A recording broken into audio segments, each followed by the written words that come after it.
اندر سے supreme court بہت تقسیم ہو گئی ہے. چیف جسٹس کی ایک نیک دلی بھی سمجھی جا سکتی ہے، کمزوری بھی سمجھی جا سکتی ہے اور فراخ دلی بھی سمجھی جا سکتی ہے. خاموشی کو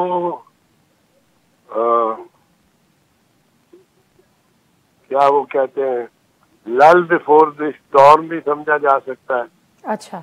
اور کچھ اندرونی دشواریاں بھی سمجھا جا سکتا ہے کہ اندر سے سپریم کورٹ بہت تقسیم ہو گئی ہے اور ججز میں بہت ہی زیادہ شدید اور شدت سے دراڑیں پڑی ہوئی ہیں اور اس سے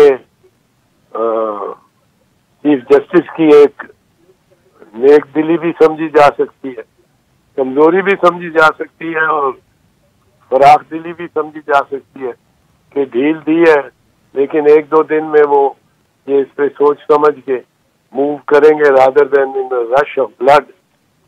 اب یہ تو بہت ساری ان کو باتیں سوچی جا سکتی ہیں.